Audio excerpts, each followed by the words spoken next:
Eh bien, la salle. Elle est excellente. Je la mangerai toute crue. La salle. Ouais. OK. T'aurais-tu que je te la roule? Ouais. De toute beauté. Mike White, dans le fond, m'a contacté sur les réseaux sociaux. Puis Mike, il me dit, Alain, t'as pas l'air affilé. T'as-tu un bout de tough?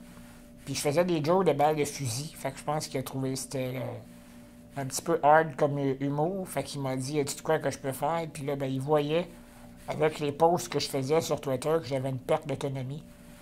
Il a dit, je vais faire de quoi? Comment t'as besoin? Fait que là, moi, je parle de mes besoins au niveau de l'aide à l'alimentation, l'aide à l'entretien ménager, des choses que je pouvais plus faire avec mon maintien à domicile normal parce que la capacité physique avait tellement diminué que les budgets correspondaient plus avec ce que je pouvais avoir comme service. Fait qu'il me dit comment ça coûte de me donner. Mais quand j'ai dit que ça coûtait 45 000, il a dit oups, ça, je pourrais peut-être pas t'aider financièrement. Mais je peux t'organiser un show. Puis c'est là que l'idée de Mike Ward de Magnifique est arrivée. On a décidé de faire un spectacle pour ramasser des fonds pour mon maintien à domicile. Puis depuis ce temps-là, c'est une tradition là, qui me rend bien heureux puis qui me donne espoir de rester dans mon domicile encore longtemps. Cette année, là, en tout cas, c'est vraiment là, une année charnière. Je trouve qu'on a une excellente palette d'artistes, d'humoristes. On a Rachid Badouri. Ça, c'est un gars que j'ai beaucoup aimé. L'année passée, il est venu me rencontrer, puis c'est un gars super humain, un gars super attachant. P.A. Méthode, on a un chic type que j'adore beaucoup. On a Dominique Paquette aussi, un bon gars que je trouve super sympathique. On a aussi Marteau Napoli, on a Jean-Thomas Jobin, on a Daniel Grenier qui vient faire un show pour nous autres à soir. Je pense que l'édition 2 de Mike Ward de Magnifique va encore laisser des souvenirs dans le cœur des gens qui vont être présents ici ce soir. C'était une belle soirée, j'ai Ça a adoré été ça. toute une logistique, prévoir la sortie. Premièrement, aujourd'hui, je sors de chez moi, ça fait 8 mois que je suis pas sorti.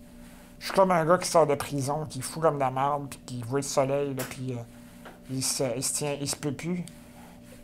Puis de la logistique pour les transports, pour le transfert au lit, parce qu'il faut découcher, évidemment, à Trois-Rivières à Québec, c'est pas si facile pour moi dans ma condition. Dans le fond, la raison pourquoi que je sors pas, c'est que mon corps est faible. OK. Le poids des vêtements est très lourd à porter pour conduire le fauteuil. La neige, évidemment, la neige porte parfois problème pour les déplacements. Mais le froid me paralyse mes muscles. Donc, quand je sors dehors, je fige. C'est tout un défi. Là. Quand on veut sortir de chez soi handicapé, là, on peut pas malheureusement plier le fauteuil puis mettre ça dans la valise puis dire on veut ce qu'on veut. Là. C'est malheureusement pas possible. Il y a tellement de gens qui côtoient, qui demandent aux personnalités publiques de les aider pour différentes causes. Que moi, ce qui m'a touché, c'est que Mike est venu me voir.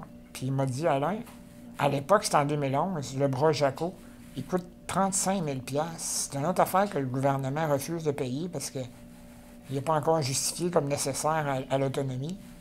Mais Mike a dit, moi, je vais t'aider à le payer. Ça va prendre du temps, on va faire des shows bénéfices.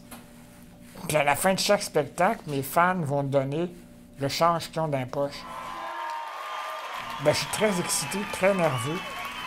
La santé est moyenne, mais quand même, j'essaie de garder mon énergie pour justement la foule tantôt, essayer de faire rire, de toucher, puis de pas broyer devant la foule. Ça va être un moment qui va me marquer à jamais aussi.